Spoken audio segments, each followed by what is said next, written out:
We are most alive, we have the most energy, we are most intimate with our best selves when we're progressing towards our mighty mission. I think what's happened on the planet right now is there's been a great seduction and a great brainwashing. When we are kids, we want to be astronauts. We want to do all our dreams. And we're full of curiosity, and we're loving, and we're passionate, and we're strong. We're not afraid to be ourselves. But as we leave the perfection of childhood, the hypnosis and the brainwashing begins. Be reasonable. So that's our nature, but our parents give us limitation based on their limited psychology. And don't sing too loudly, don't dream too big, don't be too passionate. As we've left who we truly are, we've contracted. And now it's all about staying safe in the world versus going out there and letting our brilliant, our primal genius shine. And a lot of people just have stuffed that pain of disappointment and their doubt really deep inside, and they just are addicted to distraction and escapes because they don't want to deal with their potential that they've denied. What's the most important key to success? I think it's hunger. It's not getting satisfied. A hunger that doesn't go, a hunger to learn, a hunger to grow, a hunger to serve, a hunger to give, a hunger to create breakthroughs. Most people are hungry until they make a certain amount of money and then they get comfortable. And there's nothing wrong with that, but it's not about the money. It's not about the business. It's about your growth. Because every one of us either grows or dies. People ask me all the time, what does it take to be happy? I say one word, progress. Progress equals happiness, because achieving a goal feels good for how long? A week, a month, 3 months, and then there needs to be something else. And the reason for something else is because you gotta grow. I want to find more, all I can. And in that sack of you have to dive in that to find more. Because if you're not willing to go in there and face yourself, I can find anything. You can live right here on surface, man, right here on surface. So if there is an ending to this world and there is somewhere to go and there's a judgment, you're gonna get there and you might see a chart. And that chart may tell you who you should have been. And now you get the rest of your life to think about that. Man, I could live a much better life if I just would have just suffered a little bit more. Success is not gonna show up at your front door and knock on it and say, here I am. It's not coming to look for you. In fact, success is not thinking about you. Success is already doing its job. You got to be willing to do your job.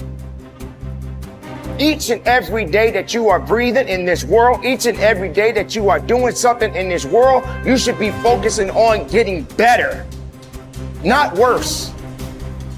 You should be understanding that, hey, I can't be this same person on a day in, day out type of way. I got to keep focusing and going further and going harder and going stronger and pushing myself till there's nothing else left to push forward.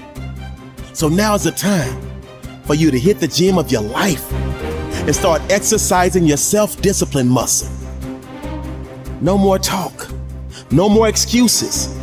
From this moment forward, it's all about massive execution. Will there be days that you don't feel like it? Yes. Will there be days that you want to stop? Yes. Will there be days that you want to give up? Yes. Will there be days that you want to quit? Yes. Listen to me. Quitting is never an option. We've all bought into a lie. We've bought into a lie that confidence is belief in self. And so when you're in a situation which is normal, where you don't believe in yourself, you're like, oh my God, I have no confidence. The truth is, and I want you to walk out of here with a new definition of confidence. Confidence is the willingness to try. Because when you try and you take action, what happens, and what's happened for France, is that when she sees herself taking action, what happens is she sees herself being the kind of person that takes action. So she has evidence that she can rely on herself. And that action is what builds confidence. It doesn't start with belief. The real way for most of us is not to wait to believe, but to push ourselves to act. And through the action, you will build the belief. We're built to walk uphill. And when you reach the pinnacle of the hill, you want to stop and appreciate the vision, but the next thing you want is a higher hill in the distance, because it's the uphill climb that it's from the uphill climb that we derive our value, and I mean this technically. So almost all the positive emotion we feel, especially the emotion that fills us with enthusiasm, and that's to be filled with the Spirit of God, by the way, because that's what enthusiasm means. That's experienced in relationship to a goal. And so in some sense, and this is part of the religious enterprise, you want a goal that you can never attain, right? So you can always move closer to the goal that recedes as you move towards it. You think, well, that's frustrating. It's like Sisyphus pushing the rock uphill. But it's not, because as you pursue that goal, you put yourself together and your life does get better and richer and more abundant. And that's why the highest levels of virtue and goal are in some sense transcendent. You want them to be above everything you're doing so you can continually move towards something that's more sublime and better. That's what you are. You're here to live, not to sleep. I didn't study, I didn't study a book. I literally put myself in a fire repeatedly, like a sword. You put a sword in a fire repeatedly and repeatedly. If you keep on doing that, you're going to get a nice sword. And then you keep on beating it. You got to beat the shit out of it. And that's what I am. Yeah. I became that. I said, okay, we can't quit. We got to figure out why you are this. Why are you this, man? What is wrong with you? What's going on here? So I kept on putting the sword back in the daggone fire, and I just beat it harder. And I beat it harder. Before I knew it, I started realizing, all right, man, the brain is starting to get hard. The brain is starting to get hard. I'm no longer a theorist. I'm now a practitioner. I put it in hell. I dissected it while it's in hell, because you can't dissect anything in a normal environment. You can't dissect anything in 72-degree weather. You must put it in the freezer and freeze the fuck out of it. And then you dissect it. Dissect it when it's miserable. Dissect the brain when all it's thinking about is, I need to get out of here, man. I want to get out of the fucking freezer. Open the door. And he said, nah, 5 more seconds, man. 5 more seconds in the freezer. And that's when you start to pick that brain apart. And that's what all this stuff did to me. I kept on putting myself back into the freezer or the fire and beating the out of myself, mentally and physically. Before I knew it, this is what happened. Ralph Waldo Emerson believed that anyone who had put their heart and soul into their work and had done their very best could hold their head up high. Merely talking about it or only putting in a modicum of effort wasn't good enough in his mind. It was all or nothing.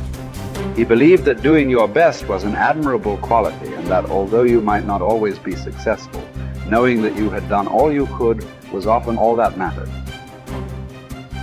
At least you could look yourself in the eye. This ethos is central to many youth movements, such as the Scouts and Guides, and is a great philosophy for life in general. Indeed, doing your absolute best in everything you do is something that we should all aspire to, and it doesn't matter if it's at school, university, work, or home. If you think about it, doing your best is also central to self-reliance, because it allows you not only to test your capabilities, but also helps you to learn and therefore extend them.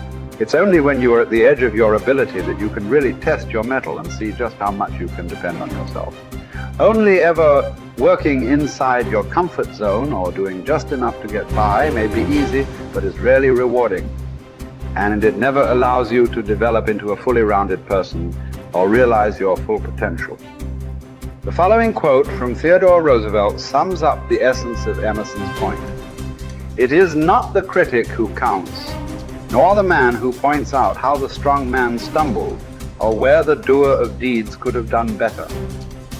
The credit belongs to the man who is actually in the arena, whose face is marred by dust and sweat and blood, who strives valiantly, who errs and comes up short again and again, who knows the great enthusiasms, the great devotions, and spends himself in a worthy cause, who at the best knows in the end triumph of high achievement, and who, at worst, if he fails while daring greatly, so that his place shall never be with those cold and timid souls who know neither defeat or victory.